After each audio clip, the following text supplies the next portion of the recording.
Good evening, everyone. Welcome to day 11 of our 15 days free training program on Python for AI.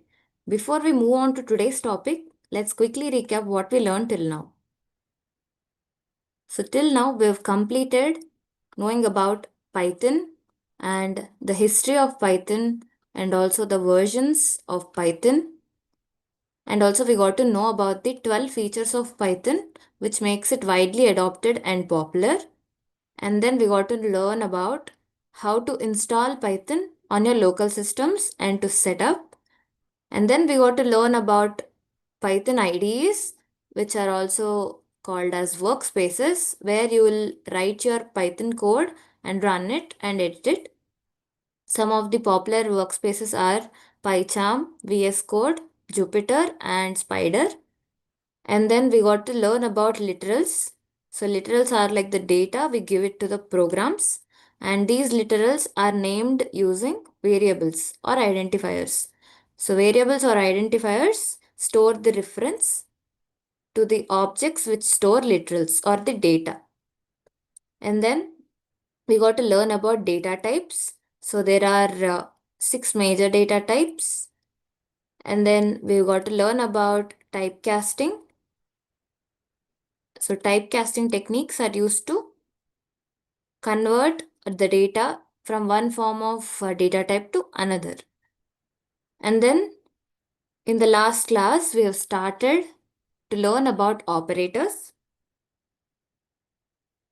So operators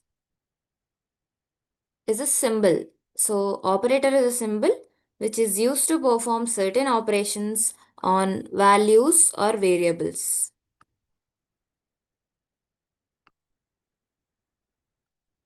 So if two or more variables or objects are connected with an operator, then it is called an expression. So if we connect, let's say two variables A and B with an operator like plus or minus or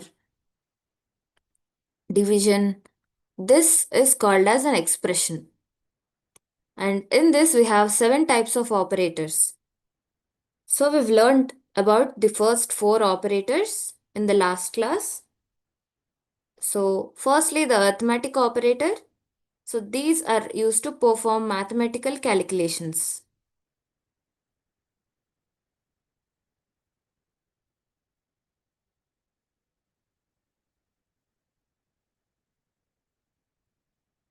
So mathematical calculations means addition, subtraction, multiplication, division, and floor division, and also modulus to find the remainder, and then the power or the exponent operator. Secondly, we got to learn about the assignment operator. So this is used to store value in a variable. So assignment operator is the equal to operator. So you'll be giving a variable at the left hand side and you can give a value or an expression on the right hand side. So here this value is assigned to the variable or else the result of this expression is assigned to the left hand side, that is variable. So we have 2 types of assignments. They are single assignment and multiple assignment. If you give it in a single line, uh, like A equals to 1, B equals to 2. So this way, that's called a single line assignment. When it comes to the multiple assignment, you will be giving multiple variables and you are giving multiple values at once. So you're assigning them at once in a single line.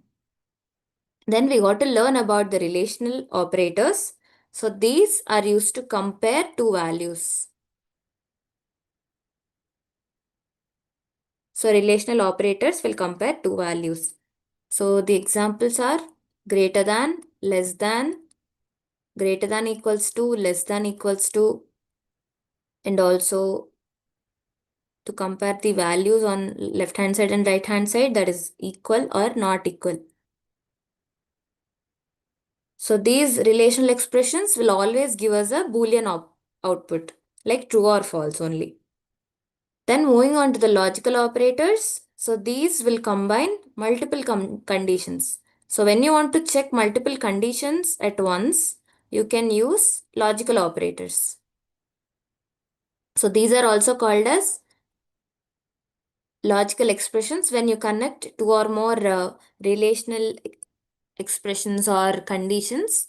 If you connect them using logical operators, that's called as a logical expression, or also you can call it a compound condition. So this logical operators will also give us result in the form of true or false only. So the types of logical operators are three types. So first is or, and then and not. So in or, when you're taking two expressions and you're getting the result of them both, so if at least one of them is true, then your output will be true. And when coming to the and, so this is true. So the output is true only when both of them are true. And when it comes to not, this just reverses the result.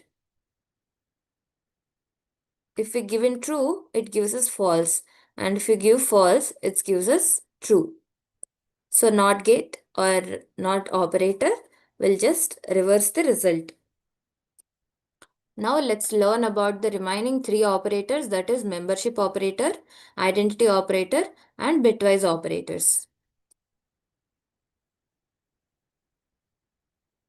So firstly, let's learn about membership operators.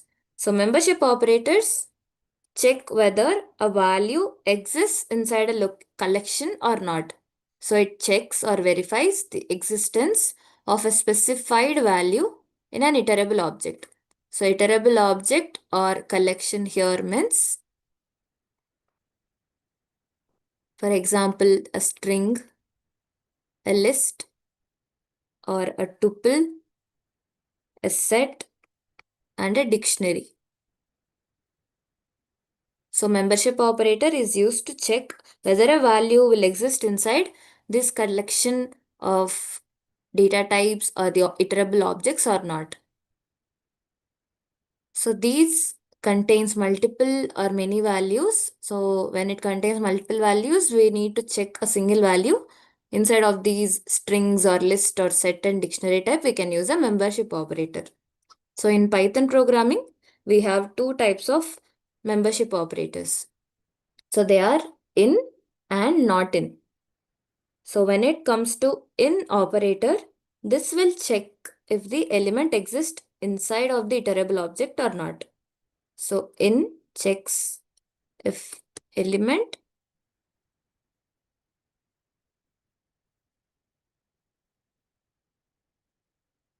if it exists in the object, it will be checking that. And then in syntax is the specified value which we want to check, and space in operator, and space the iterable object like the collection, which is string, list, tuple, set, and dictionary. So here, if we take an example, let's say my specified value is p. So I want to check p in a string Python. So this is my value, and this is the operator, and this is my string. So here, what in does is, if the value exists in the iterable object or collection, it will give us true. Otherwise, it will give us false. So here if you see P, the capital P, does it exist in Python, which is all uppercase letters? Yes, it exists. So because P exists inside of this string, it will give us the output true. So when we take an example with a list object, so if we use membership operators in a list, so now I'm checking a value 10 in a list 10, 20, 30. So this is a list or an iterable object, and this is the value, and this is our operator. So does 10 value exist in this iterable object, which is a list? Yes, 10 exists inside of it. So the result will be a true value. So if we take 10 or 50 in 10 comma 20 comma 30. So here if you see, this is our value and this is our iterable object. So 50 doesn't exist inside our list. So the result will be false. And then if we check in a set, let's see 20 in a set which consists of values 10 comma 20 comma 30. So as 20 exists in this set, so the result will be getting as true.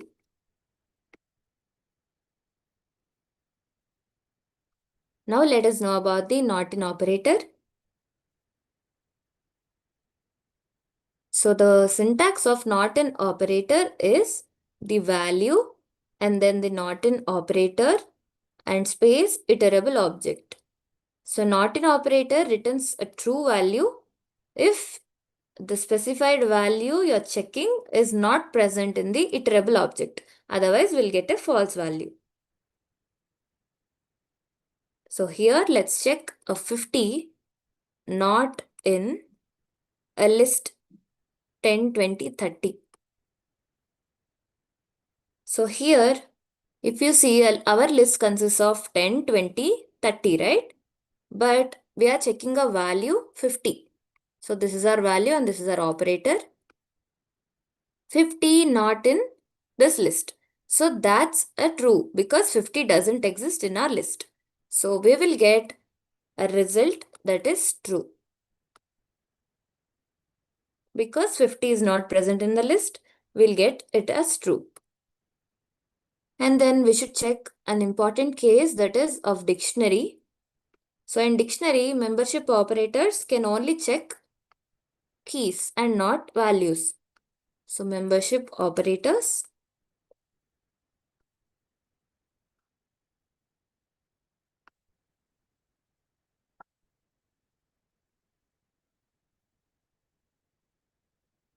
So in a dictionary, membership operators checks only the keys and not values. So keys means these are the unique values through which we can get the corresponding value. So these are keys are unique and they are immutable,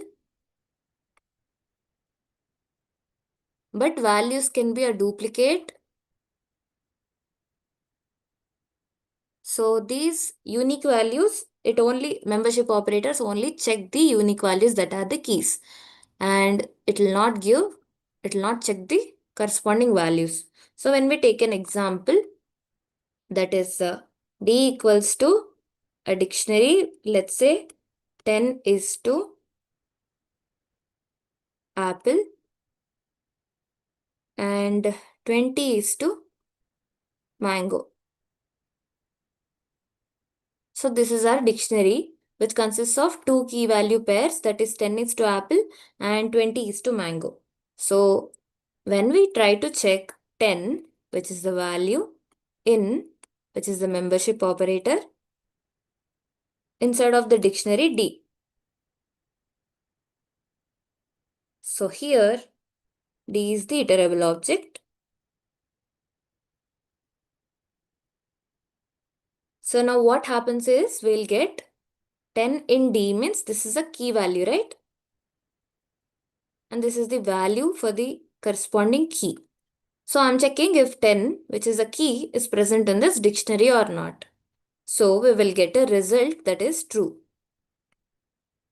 Because membership operators will only check the keys and not values. So now, if we try to check apple, which is a value here, right? So apple in D means, so this is the value and this is the membership operator and this is our object, iterable object. So now, but here we'll get a result as false because membership operator will only check the keys. So as 10 is a key, as 10 is present inside of this dictionary, we'll get a result true. But here apple is a value here. So it is not a key. So even if it is present as a value in a dictionary, when you do apple in D, it will give a result false. So this is an exception case you need to remember and important. So membership operators will only check the keys and not values. If you check a value which is in a dictionary, using the membership operators, you will get a false value. Now let's go through the code. So here we have a string. So S equals to Python.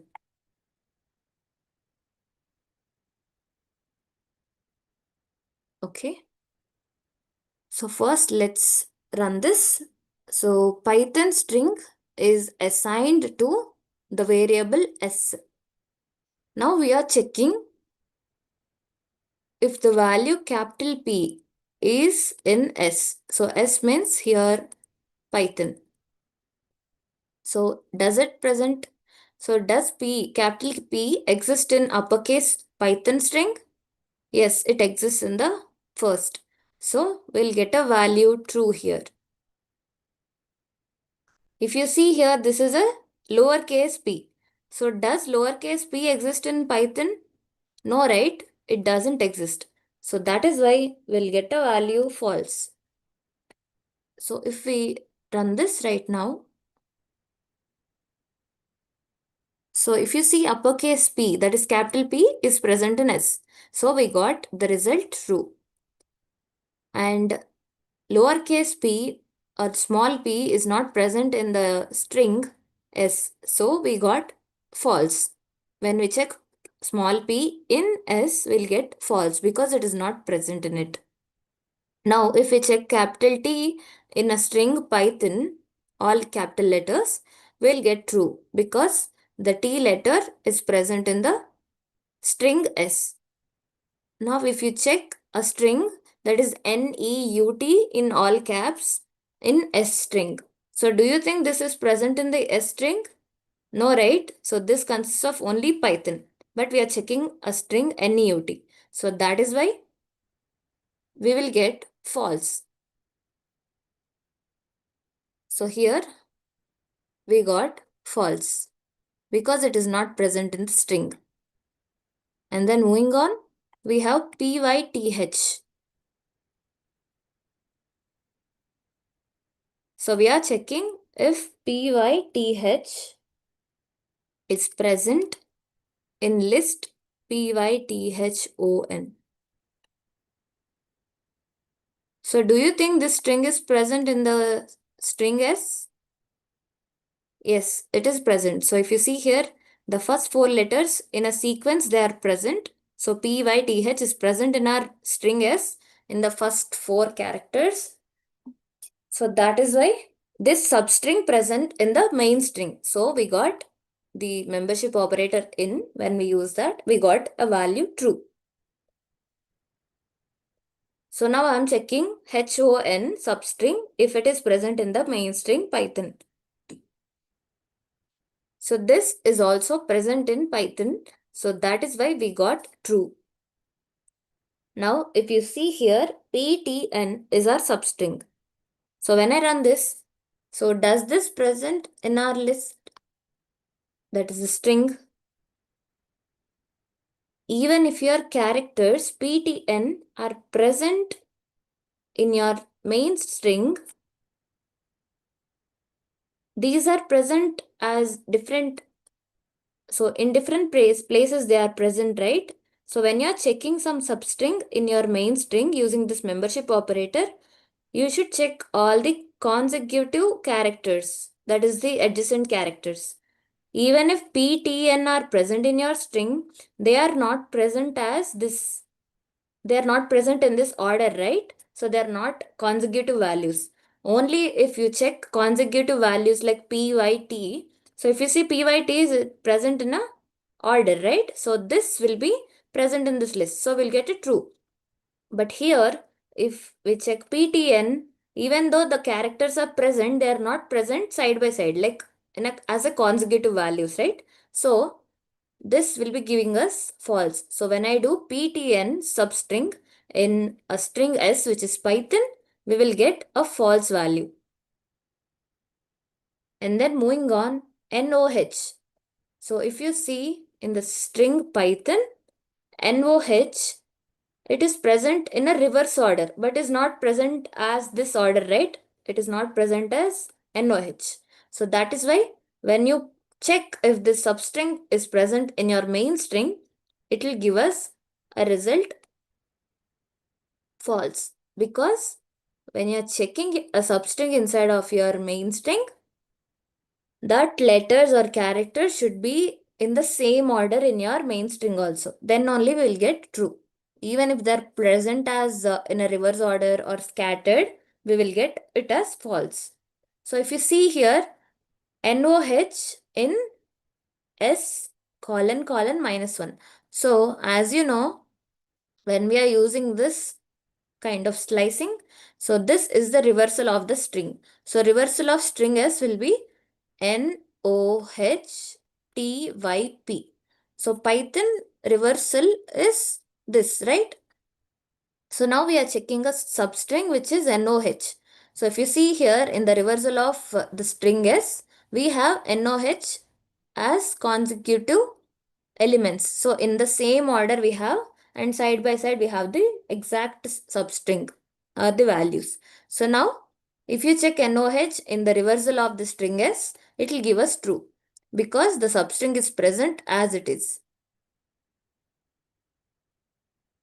So now if you run this, we will get true because NOH is present in the reversal of string S as exact substring. Then moving on. So moving on, we have a list that is LST. So in this list, we are checking the values 10, ROSM, 45.67 and true. So here, first, the value 10 or the element 10 in LST. So does this 10 value present in our list LST? Yes, it is present. So that is why this will give us a value true. So if we run this, first you need to run the list and then you need to run the condition. So if you see here 10 in list is the output is true because the integer 10 is present in your list. And then moving on, we are checking the string ROSM not in list. So when you use not in operator, if the element or the value doesn't exist in your iterable object or list here, then we will get a true. But this ROSM value exists in the list, right? So when you use not in, we will get false.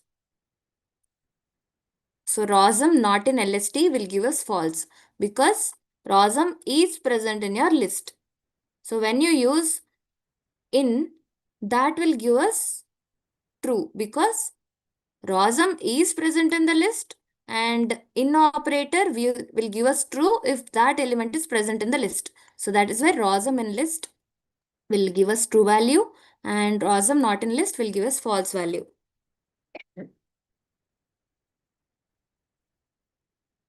So here if you see SUM, so that is our list in LST. So here when you run this, so here what's happening is we are checking if a substring or a string is present in our LST or not. If you look closely, so this SUM string is present here, but this is not present as an element, right? So if you check the whole word or the string ROSM, so when you do this, you'll get true. But as you're checking a substring inside of this element, so this will give us false because this string SUM is not present as an element, so we'll get false. But if you check SUM string in LST of 1. So here this is 0 index 1, 2, 3, right? So here when you do SUM in this specific object, that is a string. So if you check this substring inside of specific element or a string, then you will get true because the SUM substring is present inside of your string, that is ROSM. So as this is present in the inside of this, so when you do sum in LST of 1, so it will check the second element. So the element with the index 1. So ROSM is the index 1. So inside of this, does the substring present? Yes, it is present. So that is why we'll get a value true. And then moving on, we have a set here. So inside of this set, we have the elements 10, 20, 30, 40, 50, Python and Java. So first let's assign this. And then does 100 present in your list S1? No, it's not present. So we'll get false. And then is 10 present in the set S1? Yes, it is present. So that is why we are getting a value true. So 100 is not present, so we'll be getting a false value. And 10 is present in S1, so we'll get a true value. And then moving on, we have 100 and we are using the operator not in this time. So 100 not in S1. So in S1, obviously we don't have 100 value. So 100 not in S1 will give us true.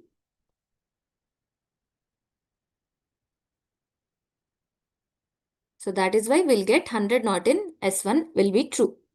And then moving on, we are checking a string which is Python, but all letters are in lowercase letters. So when we check lowercase letters,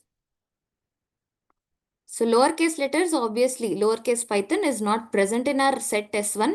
So when you use not in operator, so Python not in S1, so this will give us true because we don't have this string, exact string inside of our set S1.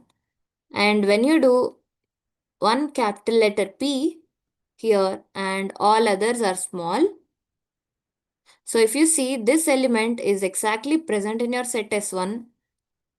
So when you do Python in S1, we'll get true.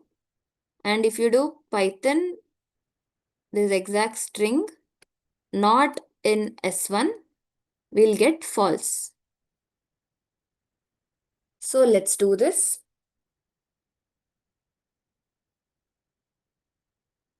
So Python not in S1, all small letters Python not in S1 will give us true because this element is exactly not present in our set.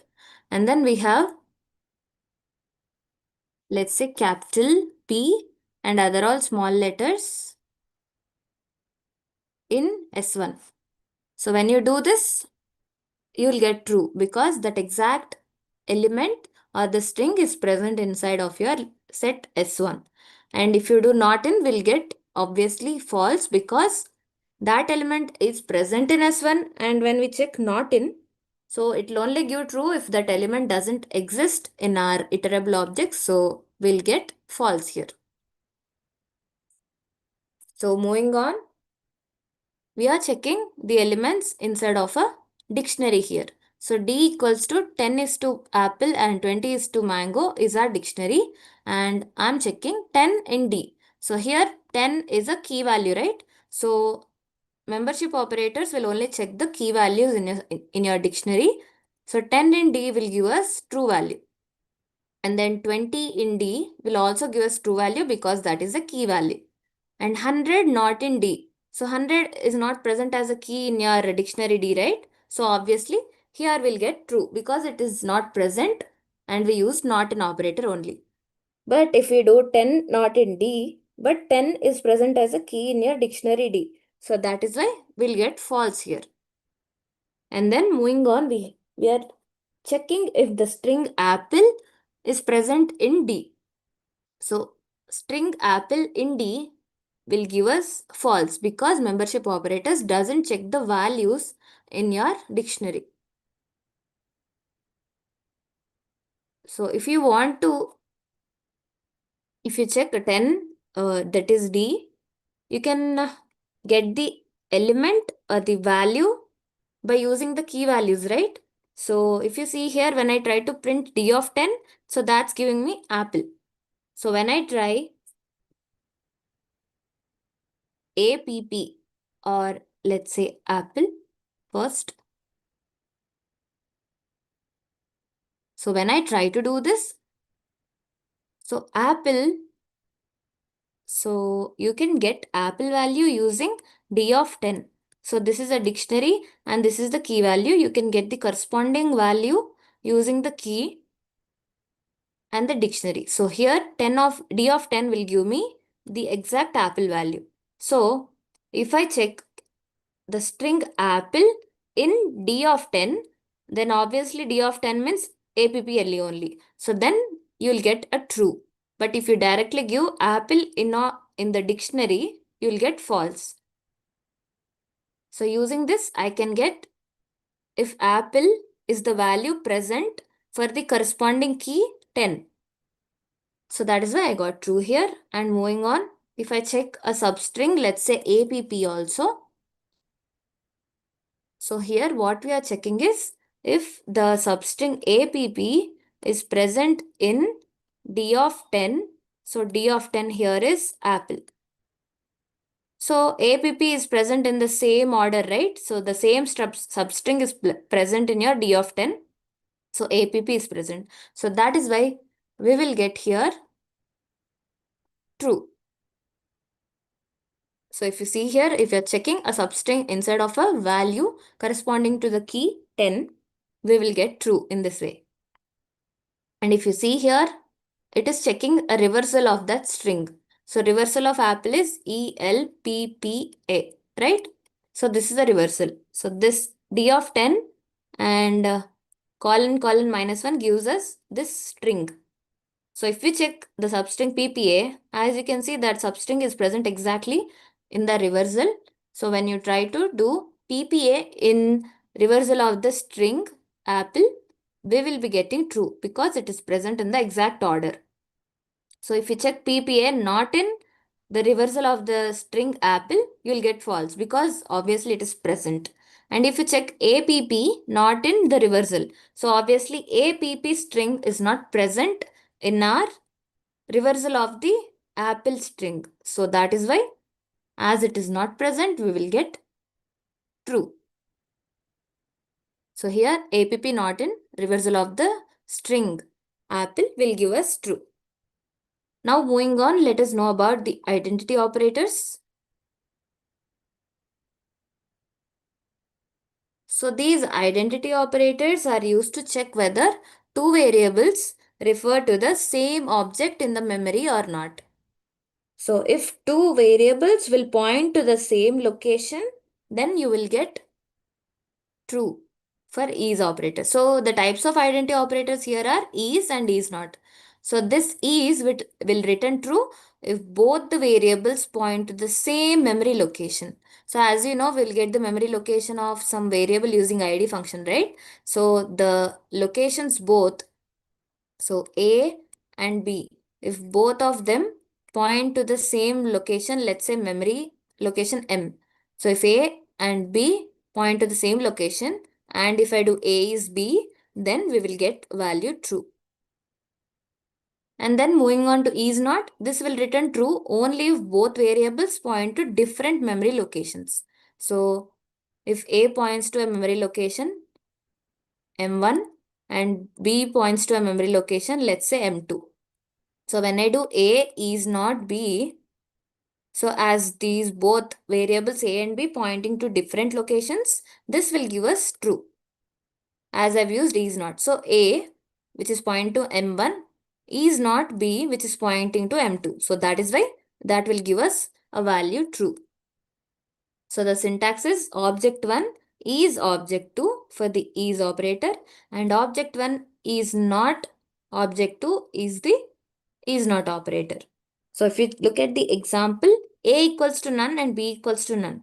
So as I've explained in the previous classes, so none is a singleton object and there is only a single instance of none. So that is stored at a exact one location only. Let's say M1. Okay. So here A equal to none. So A will point to this location itself, M1. And B is equals to none. So B will also point to the exact location M1, which consists of none value. So when you do A is B, so as both of the variables point to the same location, we will get true. Because is operator will check the location itself.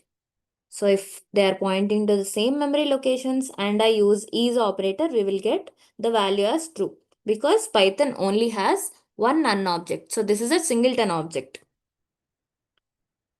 And then if you look at the is not operator, let's take an example. L1 equals to 1 comma 2 and L2 equals to 1 comma 2. So if you see here, lists are there, right? So two lists we have and both of them consist of same elements. But L1 is located at some list, some memory M1 and L2 points to some different memory M2. So even if you have the same elements, they will point to different memory locations. So that is why when you do L1 is not L2 as they point into different locations, we will get the value true. So even though values are same, they are different objects in the memory because they are pointing to different memory locations. So here key point is your is, which is the identity operator, it will check the memory location. And equal to, which is the relational operator, this will check the value equality. So is will check if they are pointing to the same memory locations or not, and equal to will check the exact values. So if I do 1 equals to 1. So here what happens is it will check the exact value. So as one value is equal to 1, which is the value, so this will give me true. So that is why equal to will check the value equality and is will check the memory location. So now let's look at the code.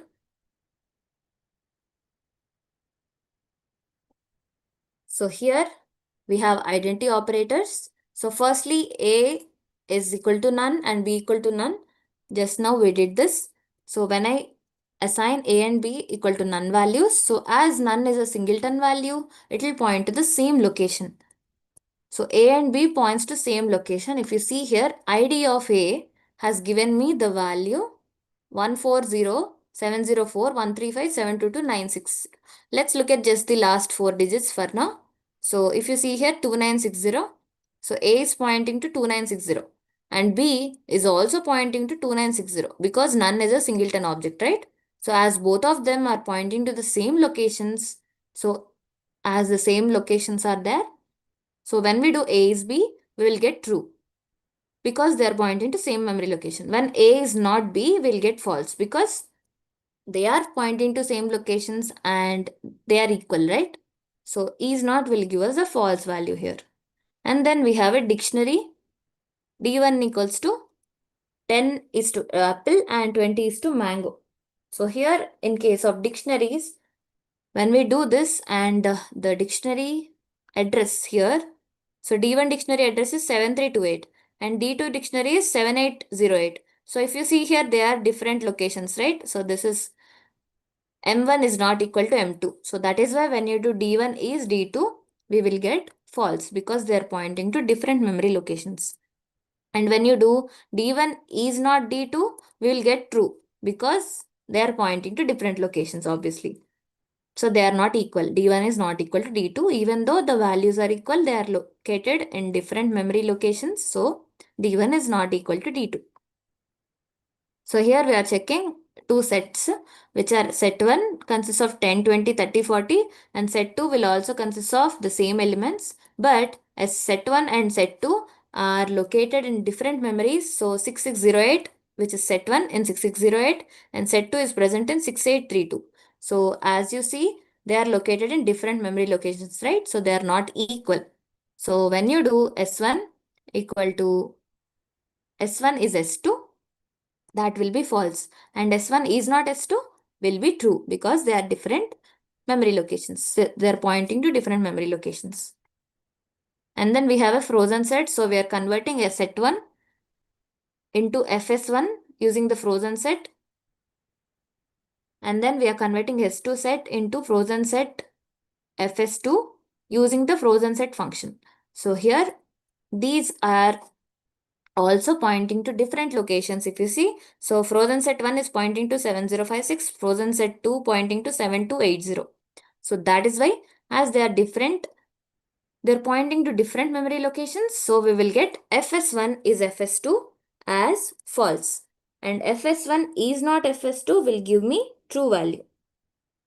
Then moving on, we have a tuple 10 NEUT 34.56.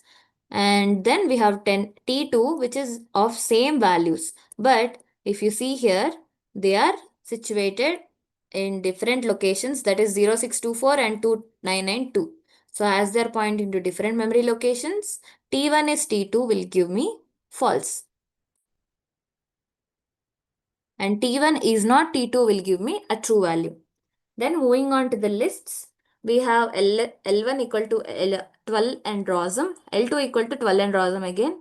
So when you print their locations, as you can see here, L1 pointing to the location 3280 and L2 pointing to the location 3120.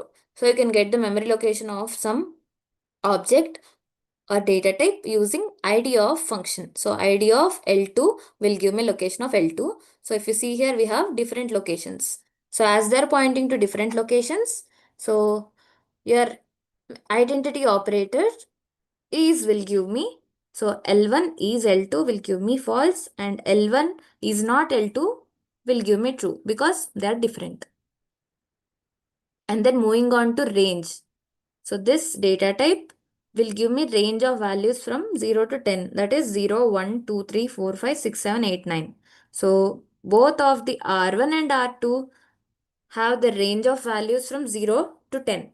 But if you see, they are located in different locations 3488 and 6320. That is why when you perform identity operators, so R1 is R2 will give me false and R1 is not R2 will give me true. And then moving on, we have a tuple. So tuple T1 equals to 10, 20, 30 and 255. So these are the values. So now let me assign this and then we are using a byte array function to convert this tuple into BA1 and BA2 byte arrays. So now let's do that and then here BA1.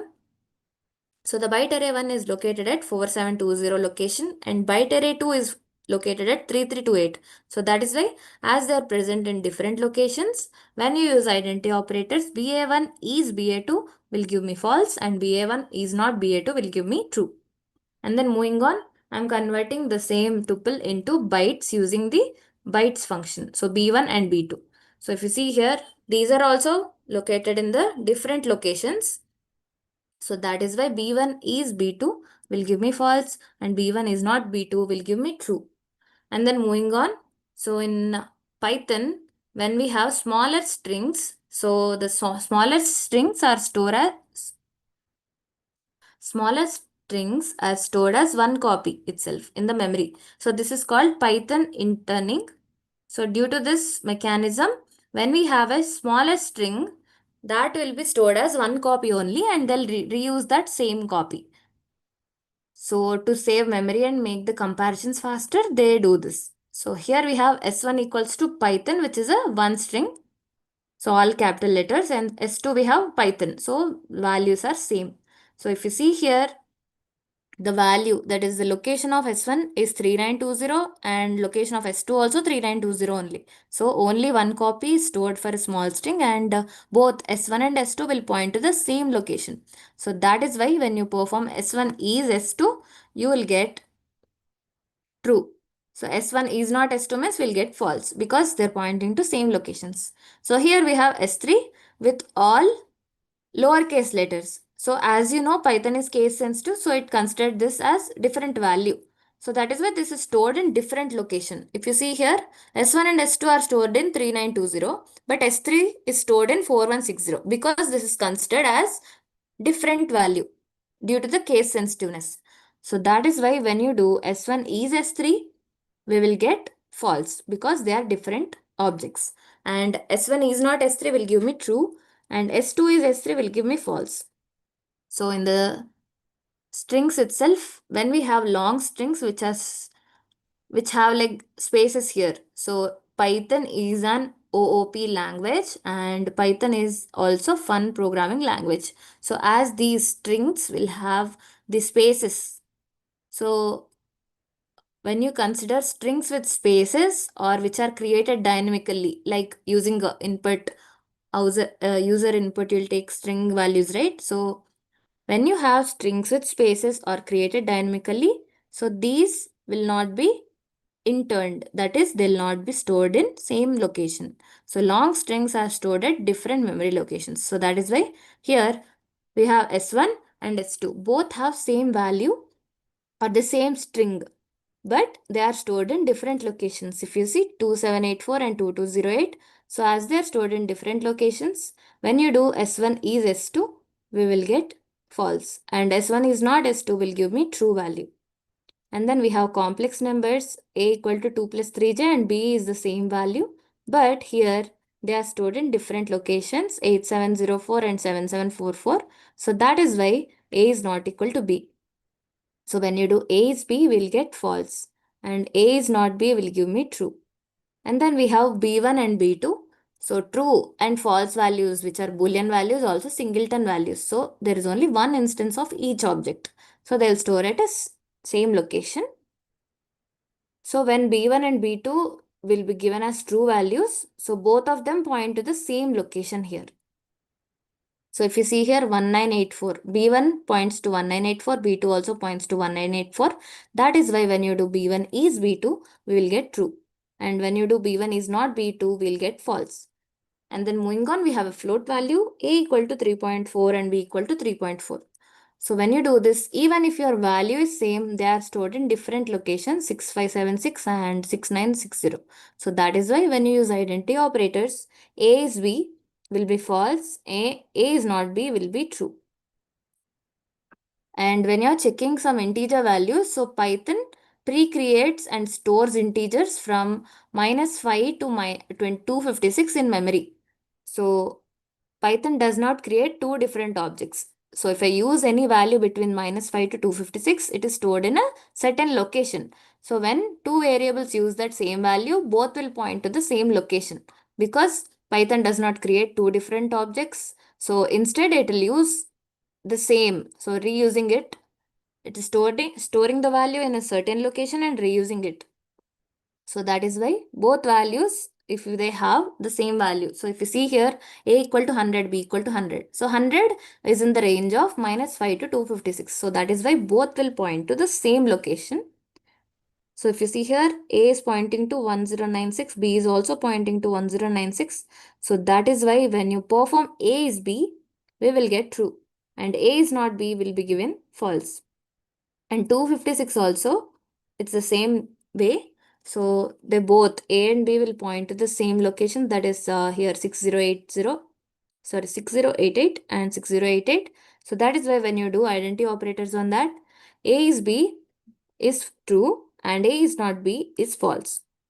But if your value is outer of that range -5 to 256, so if it is less than -5 or greater than 256, so that values will be stored as separate objects only. So only the values in this range will be caged. So it is stored in a certain location and it is reused. If the values are out of this range, they are stored as different objects. So if you see here, A is equal to 257.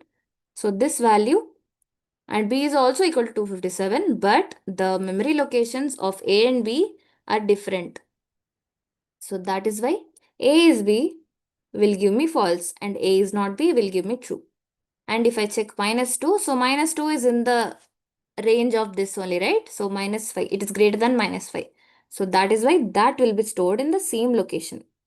So that's why A will point to 7832, B will also point to 7832. So that is why A is B is true and A is not B is false.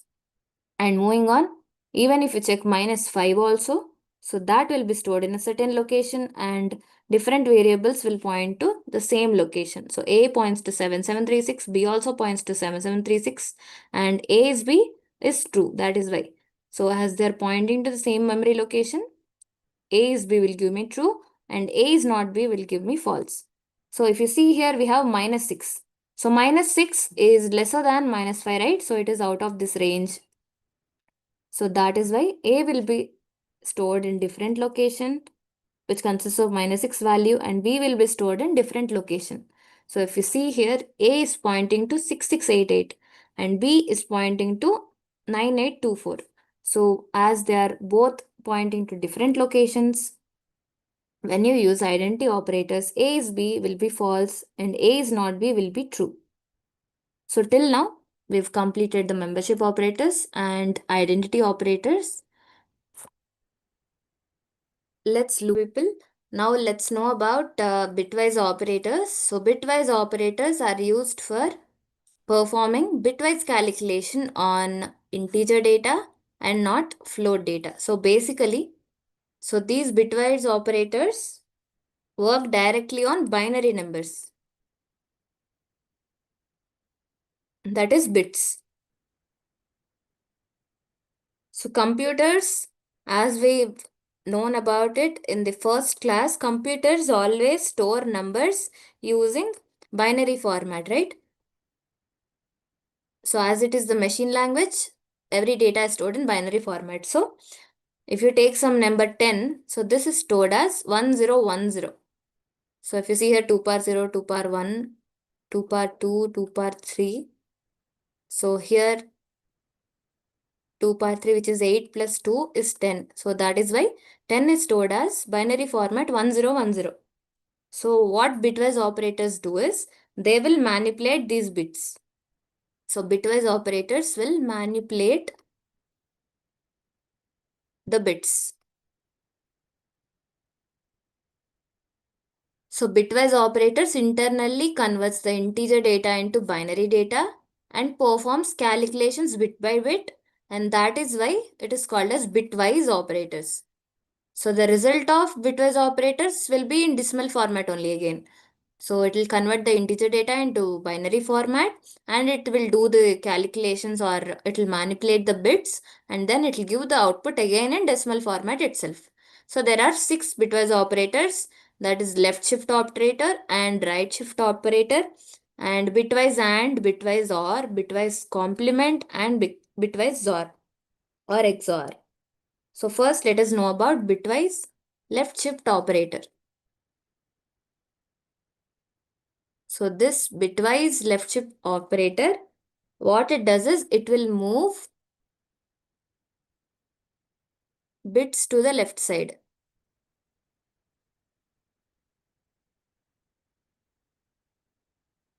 So bitwise operator symbol is two less than symbols, okay? So this is the symbol for left shift, that is bitwise left shift. So when you try to do here, if you see, we are using a value 14, okay? So what is the 14 representation? So always it is given in a bytes format. So 2 power 0, 2 power 1, 2 power 2, 2 power 3, 2 power 4, and 2 power 5, 2 power 6, 2 power 7. So always your data here represented as bytes. So 1 byte equals to 8 bits. So these are 8 bits if you see. 8 boxes we have. Starting from left to right, in 2 power n format, we'll be taking the values. So this is 2 power 0 from 0. So 2 power 0, 2 power 1, 2 power 2, and so on till 2 power 7. So if you take this values directly, so this is 1, 2, 3, sorry, 4, 1, 2, 4. So 2 power 1, 2, 2 power 2, 4, 2 power 3, 8, 2 power 4, 16, 2 power 5, 32, 2 power 6, 64, and 128. So in this case, as our integer value is 14. So 14 will get in which combination? So if you see 8 plus 4 plus 2 will give us 14. 8 plus 4 is 12. 12 plus 2, 14. So that is why here we have 1, 1, 1. And other all zeros. Okay, so what left shift operator does is when I do 14 left shift 1. So by one value, it will be shifted to the left side. So if you see here, this value here, which is a 0, it is shifted to left side. So into the next bit. Then this 1 is shifted to its left position. And the 1 in this position is shifted to this left. And this 1 position is shifted to its left position. And in the same way, all values are shifted, and this 0 is shifted here and 0 here and 0 this side. This 0 will go out of the bytes thing, so that will not be considered. So if you see here, we have a empty space. So these empty spaces are just filled with zeros only. So after left shifting every bit, we will get a value 0, 0, 0, 1, 1, 1, 0, 0. Before it was 4 zeros, triple 1 and 0, right? But now if you see after the left shift, the values are 0, 0, 0, 1, 1, 1, 0, 0. So that is why when you calculate it again, so the value that is first we have this 0, 1 value, 2, 4, 8, 16, 32, 64 and 128, right? So if you add the values at the positions of 1, so 16 plus 8 plus 4, so that will give me a result of 28. So this is the output which we get in the decimal format. So first we have an integer value and that will be converted to binary format, and then we will manipulate the bits. So left shift means all the bits will move to the left position. So if we have 1 here, it will move to the next position. So that is how it works. And then after doing the left shift, it will calculate the values again and it will add the values and change it into decimal format again, and it will give the output in a decimal format way. So here, let's take a simpler example. So if I want to do 10 left shift 1, so 10 is written as, let's take 8 bits for 10. Okay, so it can be written as 0, 0, 0, 0, 1, 0, 1, 0. So if you take in 2 power values, so this is 2 power 0, 2 power 1, 2 power 2, 2 power 3, 2 power 4, 2 power 5, 2 power 6 and 2 power 7. So if you convert like these values, this is 1, 2, 4, 8, 16, 32, 64 and 128, right? So this is the value of 10 because if in the position of 8 and 2 we have 1s. So 8 plus 2 is 10. So this is the binary representation of the integer value 10. So now as we are doing left shift of position by position 1, so only one left shift will be doing. So this 0 will move to this position and we will get 0 here, and this 1 will move here and we'll get 1 here, and this 0 will move to the next here 0. So this 1 will move to the next position 1, and this 0 will move to the next position, and this 0 will move to the next left side. So 0, and this 0 will move to here, and this 0 will go just out of it. So here if you see we have empty space, so that empty bits are just filled with zeros. So now this is the new left shift position of 10. So if you calculate this 1, 2, 4, 8, 16, 32, 64, 128. So now the values are, just check the positions where we have ones. So here the value is 16 plus 4, which is 20. So when we do left shift of 10 by position 1, the output will be 20 value. Let's say we are doing a left shift of 3. Okay. By position 3 positions, we are doing the left shift. So let's take the value of 10 again, that is 0, 0, 0, 0, 1, 0, 1, 0.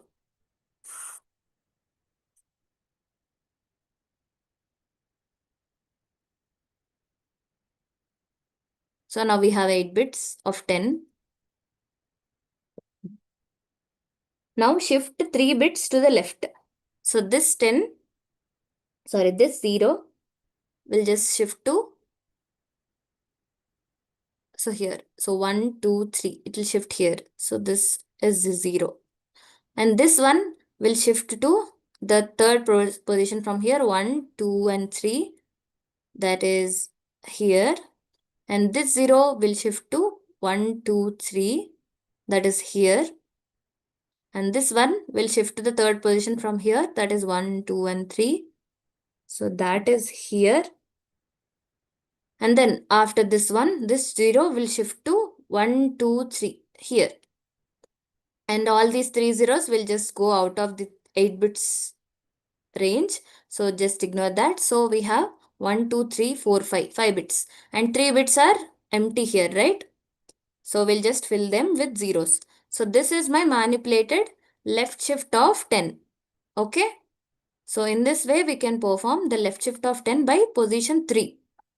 So you'll just move them to the left side to the third position. So this is my value. So when I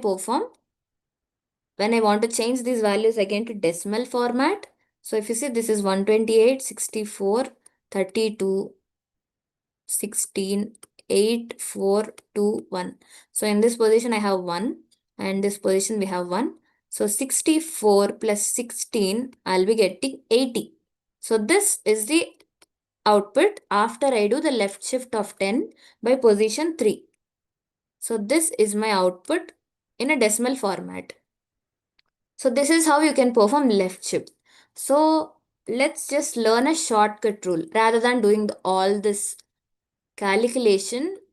It will take a time taking process, right? So if you want a shortcut rule, what you can do is when you want to do a value a left shift, and the position by n positions, I want to do a left shift on the value a.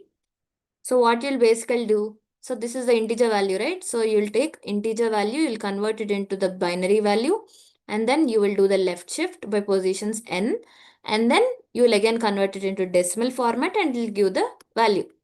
So instead of that, the formula is when you want to do left shift of a by positions n, the output will be a into 2 power n. So here, as we know, as we just did, 10 left shift 3 is 80, right? Just we did this. So in the place of 10, so in the place of a, I'll keep 10. And in the place of n, I'll keep 3. So now, in the place of a, it is 10, right? 10 into 2 power 3. So if you see here, 10 into 2 power 3 means 8. So 10 into 8 will be 80 directly. And then we did 4 left shift 1 right. So that value is 28 before. So now let's check with this shortcut. So a is 14 into 2 power 1. Because n is 1 right here. So 2 power 1. So 14 into 2. So that is 28 directly. Even if you want to find any kind of number, you can just use this shortcut. So let's say I'm using 100 left shift 2. So by 2 position, I want to left shift the value 100. So what I'll do in place of a 100 and 2 power 2. So 100 into 2 power 2 is 4, right? So 100 into 4, I'll get 400. So directly, instead of doing all the full process, we can just get the value using this formula. When you want to do a left shift n, you can use a into 2 power n. And then moving on,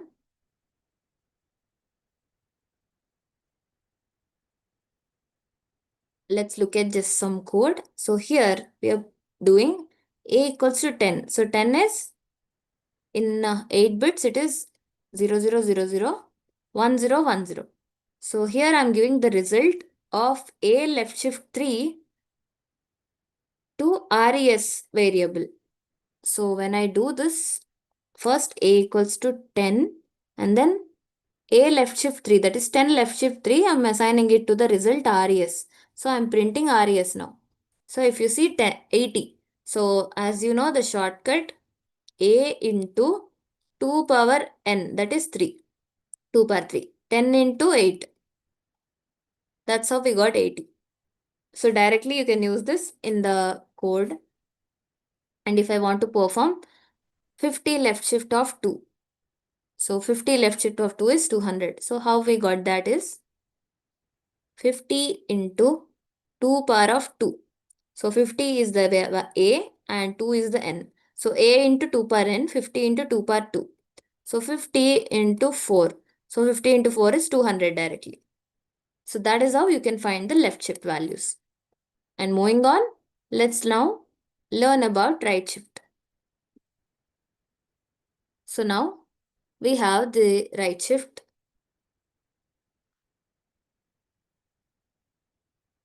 So here the syntax. First, let's learn about the process of right shift. So here we have the binary representation of the value 14. So 14 value you can represent in the binary format 00001110.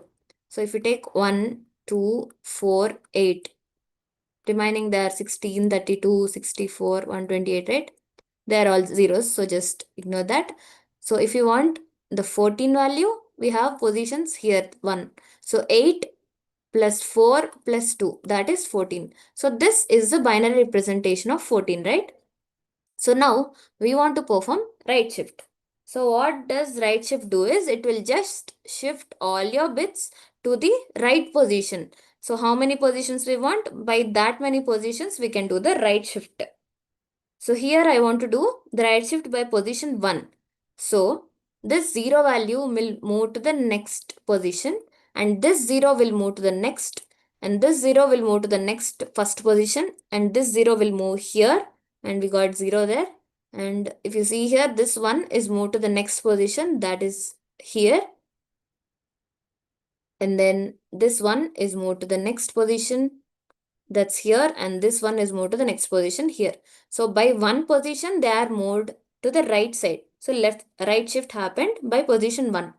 And here we have empty. So in the empty place we'll just put a 0. Now let's calculate the decimal value again. So this is 1, 2, 4, 8, 16, 32, 64 and 128, right? So now if you see, so 4 and we have 1 here plus 2 plus 1. So 4 plus 2 plus 1, that is 7. So that's how we'll get a value 7.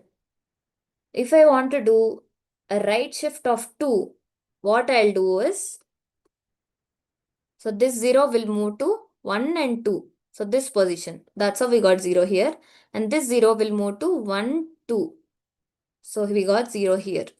So if you see here. And then this 0 will move to the next positions. Let's just take a newer page and do that. So as you know, 14 can be written as 0, 0, 0, 0, 1, 1, 1, 0. So this is 1, 2, 4, 8, 16, 32, 64 and 128, right? So for 8 bits. 8 plus 4 plus 2 is 14. Now I want to do 4 right shift, 14 right shift of 2. So by 2 positions, I want to right shift the value 14. So now what we'll do is this 0 will move to the second position to its right. So this 0 will move here, that is here. And this 0 will move to 1, 2. So that will move here. And this 0 will move to 1 and 2, that is this position. Then this 0 will move to 1, 2, that is here. And then this 1 will move to 1 and 2, that is here position 1. And this one will move to 1, 2, that is here. And this one will move out of the bits and this 0 also will move out of this bits. So we'll just consider these values. Here, if you see 2 bits are empty, right? So just put zeros there. Now, if you check the values, so here, so in place of here we have 1 and 1. So 0, 0, 0, 0, 0, 0, 1, 1. So 2 plus 1, that will give me 3. So if we do right shift on the value 14 by the positions 2, we will get the output 3. And let's take one more example, 10. So 10 can be written as 0, 0, 0, 0, 1, 0, 1, 0. So 1, 2, 4, 8, 16, 32, 64, and 128. So 8 plus 2 is 10, right? So this is the binary representation of 10. So if I want to do 10, right shift of 2, so what happens is I'll be doing 1, 2 here, 1, 2 here, and 1 and 2, it will move to here. And then this 0 will move to 1, 2, that's here. And 1 will move to 1 and 2 positions, that's here. This 0 will move to this position. And this 1 and 0 will go out of the, so we'll not consider them. So the remaining 2 bits are filled with zeros. Now, if you see, so here we have 1. So 1 into 2 is 2. So the output we get 2. If we do 10 right shift 2 by positions 2, I want to do right shift on 10. So that output will be 2. So here instead of doing all these, we can just do a shortcut, which is when we are doing a right shift A, right shift of n. So this is our integer and this is our position, right? So when I want to do A, right shift of n, what I'll be doing is I'll just take A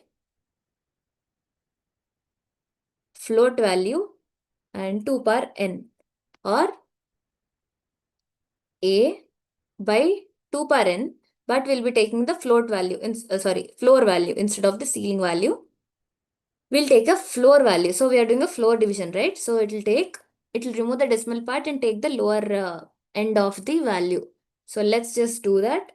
So now let's find 10 right shift of 2. So that is 10 floor division of 2 power 2, which is n value. So 2. So here, or we can write 10 by 2 power 2. We are taking the floor value of that. So what we'll do here is 10 floor division of 4, or 10 by 4 floor value. So 10 by 4, what is the value of 10 by 4? So 4 2s are 8 and we'll get a point. So 5, 2.5. So here what we'll do is we'll take a floor value of 2.5. So floor value of 2.5 is 2, because when you take 2.5, it's in the between the range of 2 and 3, right? So when I want to take the floor division or floor value, we'll take the lower limit. If we want upper value or the ceiling value, we'll take a 3. So if we take a ceiling, we'll be taking upper, but we are taking a floor value here and we are doing floor division, right? So we'll be taking 2. So here 10 right shift of 2 will be 2. So in this way you can get a shortcut. Or else if I want to do 5 right shift 2, then what I'll do is 5 floor division of 2 power 2. So that is 5 by 2 power 2, which is 4. That is the floor value of 5 by 4. So if you see this, 5 by 4 value is 1.25. Yeah, that's 1.25. The floor value of 1.25. So it's between the range 1 and 2, right? So you'll take a floor value, that is 1. So when you do 5 right shift 2, we'll get the output 1. So in this way, you can just get the right shift of values. Now let's look at the coding part. And so here I'm trying to do 10 right shift 3. So when I do this, our output will be 1. So why is it? 10 floor division 2 power 3. So that's the formula, right? Or you can write it as 10 by 2 power 3, which is 8, right? So floor value of this. So when you do this 10 by 8, 8 ones are 8. So point, you'll get some value and floor value of that. So it will lie between 1 to 2, right? So you'll take the floor, that is 1 floor value. So 10 right shift of 3 will get you 1. When you do 10 right shift of 2, that will be 10 floor division 2 power 2 or 10 by 4 floor division. That will be floor of 1.25 again. That will be 1. So for this, okay. So that's 10 floor division 2 power 2 or 10 by 4. And the floor value of that, so that's 2.5. Floor value will be 2 because this lies between 2 and 3, right? So we'll take a lower value, that is 2. So when we do right shift of 10 by position 3, we'll get value 1. And when you do right shift of 10 by positions 2, we'll get the value 2. So this is how we'll perform right shift and left shift. Now let us know about the remaining operators in bitwise, that is AND, OR, complement and XOR. So first we'll know about bitwise AND, okay? So bitwise AND, as you know, the AND when we used in logical, so if both bits are 1 only, we will get, so if both bits are true only, we'll get the output true, right?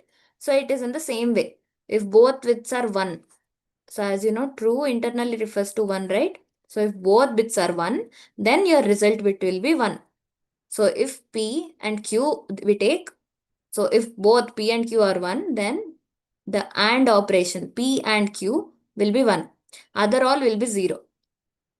So 0, 0 also will give 0, 0, 1 also will give 0, 1, 0 also will give 0. Only if both the bits are 1, then you will get P and Q. The AND operation of both the bits P and Q will give me 1. So this AND is called as ampersand. So the symbol name is ampersand. So when you do this, if both bits are 1, you will get value 1. So let's look at an example now. So for example, for AND, bitwise AND, let's take 4. So 4, we can write it in a bits as 1, 0, 0. So this is 1, 2, 4, right? So if we take 2 power 0, 2 power 1, 2 power 2, so this is 4. So in the place of here, we'll keep a 1 and other all zeros. So 4 can be written as 1, 0, 0, right? And 5 can be written as 5. How can we get 5 in the bits? So combination of 4 plus 1 will be 5, right?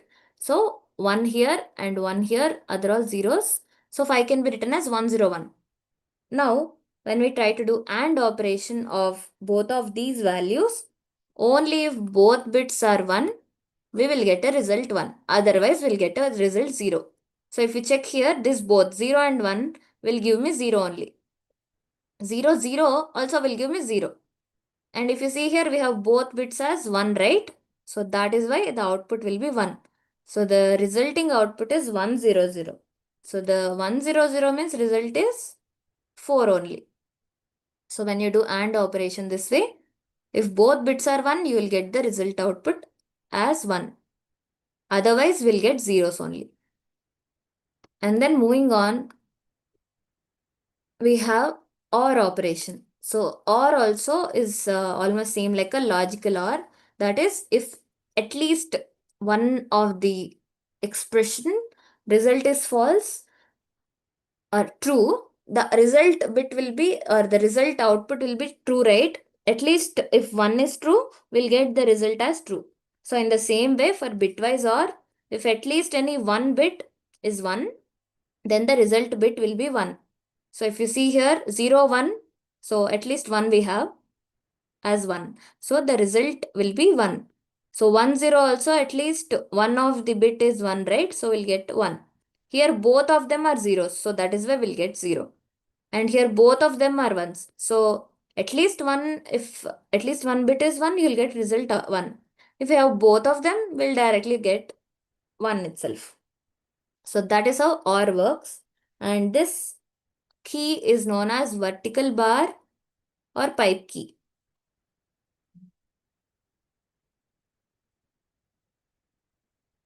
So let's take an example of bitwise OR now. So bitwise or this. So if we take, for example, again 4 and 5 only. So 4 can be written as 1 0 0 and 5 can be written as 1 0 1. Now, now let's do OR operation. OR means if any of the one bit, if any one bit is 1, then the result is 1, right? So here 0 1, at least one bit is 1, so my output will be 1. 0 0 will give me 0. So both are 1s, so that will give me 1. So here the result is 1 0 1. So 1 0 1 means the result is 5 here. Because if we convert the binary representation 1 0 1 into decimal, you will get a result 5. So this is how OR operation works. And moving on, we have bitwise complement. So this symbol is known as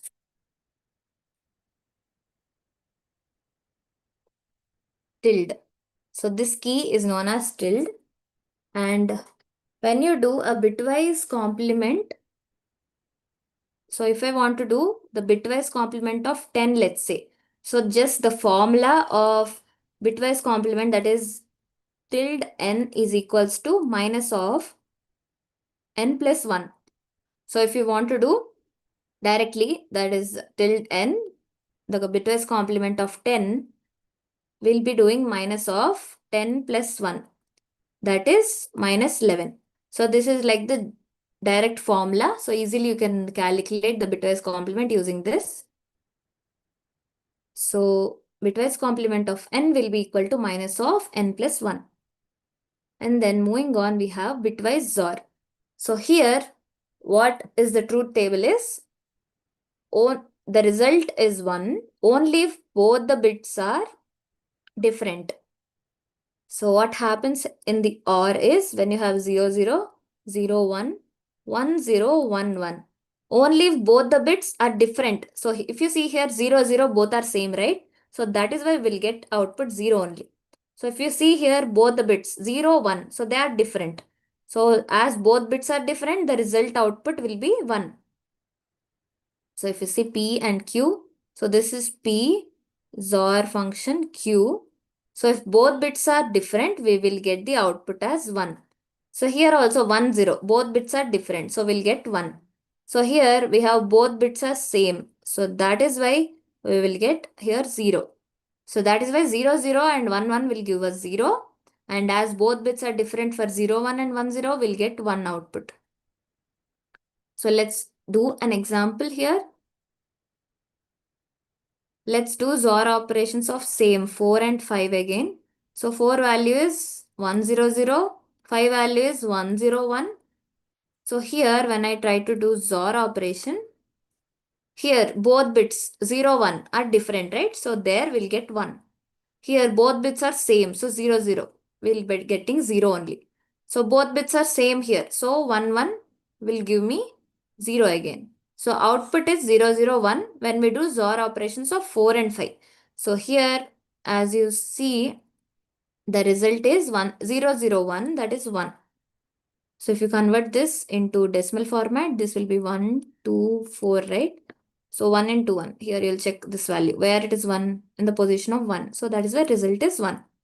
Now let's look at some code.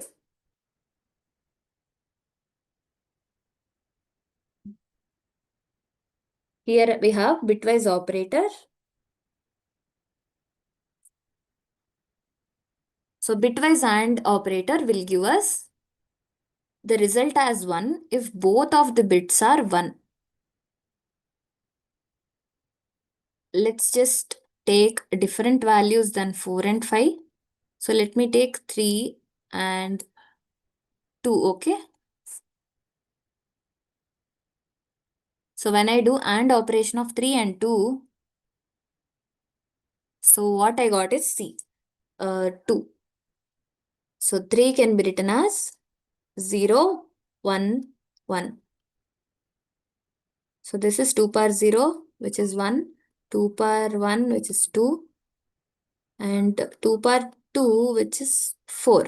Okay, so the bitwise equivalent of 3 is 0, 1, 1. So 2 plus 1 is 3, right? So here I kept 1, here I kept 1, and then 0. So this is here. And if you take 2 directly, you can put 1 here in this position of bit, and you can give zeros in the remaining. So this is the bitwise bit equivalent or binary format of 2. So when I try to do AND operation on this, if both of them are 1, then we'll get 1. Otherwise, we'll get 0. So here if you see, this is 1 and 0. So as there are not both ones, so we'll get a 0 value here. And if we do 1, 1, so as both of the bits are 1, the output will be 1. And then we have both zeros, so this will be 0. So as you know, 0, 1, 0 is a value of 2, right? So that is why we got value 2. Now here if I try to do 5 and 15 AND operation, you can just convert them to bits and find also. So here I got 5 and 15 as 5. So 5 can be written as 0, 1, 0, 1. So this is 8, 4, 2 and 1, right? So this is the equivalent of 5. So when I look at 15, so the equivalent would be 1, 1, 1 and 1. So 8 plus 4, 12, 12 plus 2, 14, 14 plus 1, 15. So that is why in all these 4 positions I get 1. So when I do AND operation here, if both of them are 1, then we'll get 1. So here 1, 0, 1, 0. So 0, 1, 0, 1 will give me the value of 5, right? So that is why I got the output 5. In the same way, if we try to do for 4 and 3 also, we'll be getting 0 because so 4 can be written as 1, 0, 0. 3 can be written as 0, 1, 1. So 1, 2, 4, right? So in this way, if you see AND operation, both ones are there. If both of bits are 1, then we'll get 1. But here 0, 1 will give me 0, 0, 1 will give me 0, 1, 0 will give me 0. So that is why my result is 0 here.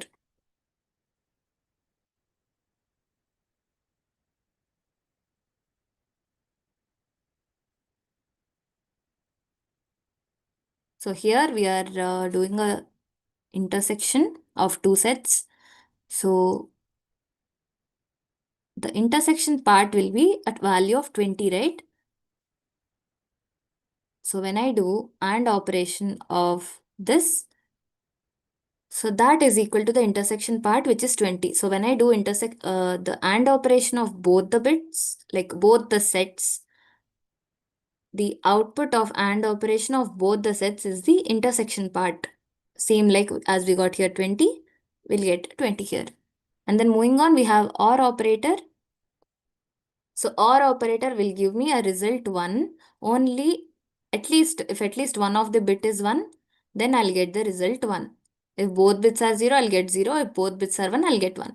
So if you see for 4 and 5 again, so when you do OR operation of 4 and 5, we'll get the value 5 because so at least 1, right? So 0, 1 will give us 1 and 0, 0 will give us 0, 1, 1 will give us 1. So the result will be 1, 0, 1. So which is the value of 5.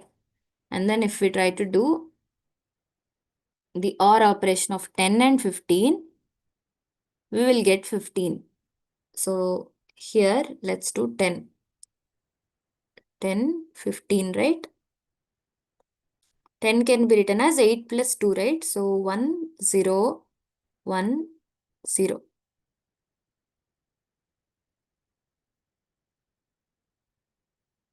So this can be written in this way, and 15 can be written in 1, 1, 1, 1.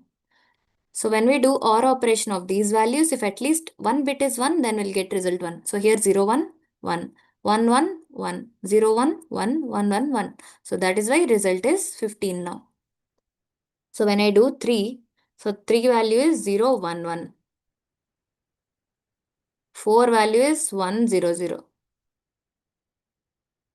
So if at least 1, we'll get 1, right? So 1, 1, 1. So the result will be 4 plus 2 plus 1, that is 7.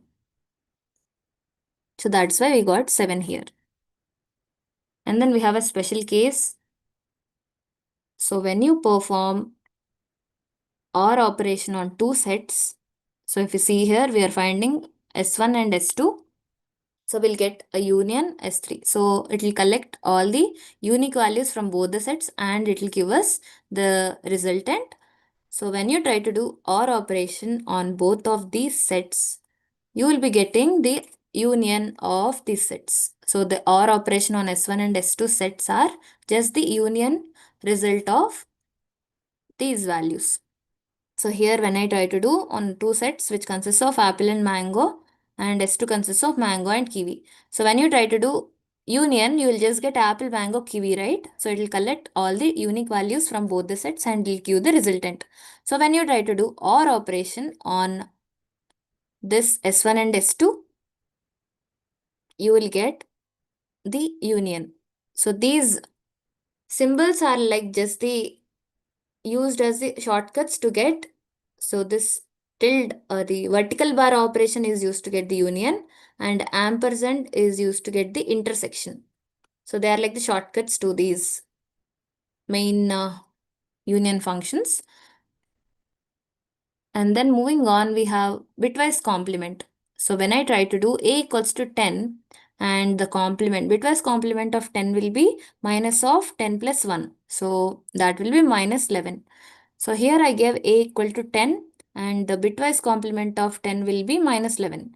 And if I take a equal to 100 and the resultant equal to my tilt or the complement of 100, what I'll get is minus of 100 plus 1, that is minus 101. When I do minus 108, so the result would be minus of my value 108 plus 1. So that value will be minus 107. So the highest number sign we'll take and we'll be doing subtraction because we have minus and plus. So we'll get 107 minus of minus 107 will give me 107 directly. So when I try to do this calculation, so I'll get 107. So minus of minus 107 is plus 107. And then we have XOR operator. So in this, it will give me resultant 1 only if both the values or both the bits are different. If we have the bits which are same, 0, 0 and 1, 1, we'll get output 0. If we have 0, 1 or 1, 0, we will get the output 1 in the case of XOR operator. So for 4, we have the value 1, 0, 0. And 5, we can get the value 1, 0, 1. So here, these both values are same. So we'll get 0 and these both values are same, we'll get 0. So these are different, we'll get 1. So the resultant will be value 1. So equal to 4 and b equal to 5 and XOR operation of a and b will give me 1. And in the same way, XOR operation of 10 and 4 will give me 14 and XOR operation of 5 and 3 will get 6. So if you try it in the same way for the bitwise XOR operator and you'll do it in a binary format and convert, you can get these values. And this bitwise XOR or the caret or circumflex symbol is used to find the symmetric difference also. So to get a symmetric difference of two sets, set 1 and set 2, I can use this XOR operator or the symbol. Okay, so I have a set 1, 10, 20, 30, set 2, 20, 40, 50. So the symmetric difference of both of these sets is it will remove the common part and it will give me the remaining parts of both the set. So common part is 20. So it is removed and the remaining parts are 10, 30, 40, 50. So here we got in a jumbled format, right? So this XOR operation or this circumflex or caret symbol is used to get the symmetric difference of two sets. So when I try to do, so this is like a shortcut to find symmetric difference. So set 1, set 2 and I've used the XOR operator. So this will give me the symmetric difference of set 1 and set 2. So that this will give me the symmetric difference of set 1 and set 2, which is 10, 30, 40 and 50. So by this, we've completed learning about the operators, all the 7 operators. So the summary is we've completed the arithmetic operators, assignment operators, relational operators, logical operators, membership operators, identity operators, and bitwise operators by today. So membership operators will help us to search data. So if it is present, the value is present in your iterable object or not, it will search. And when you look at the identity operators, they'll help us to compare the memory objects. So if the same variable, different variables are pointing to same location, the is operator will give us true, otherwise false. So it will help us to compare memory objects. And bitwise operators will allow us to manipulate data in a binary level. So it will convert the integer data into binary format and then it will manipulate it and then it will directly give the value in decimal format again. So bitwise operators are used for that. And then, so these operators are heavily used in data processing. So data processing.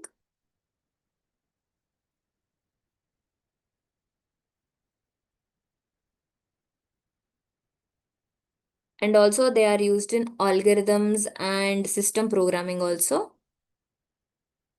So by today, we've completed the operators topic. Tomorrow, we will start the flow control statements. And tomorrow, that is Saturday, we won't be having a class. We'll have the next class on Monday. So then we will know about the flow control statements. So if you have any doubts on in today's class, you can put it in the chat box.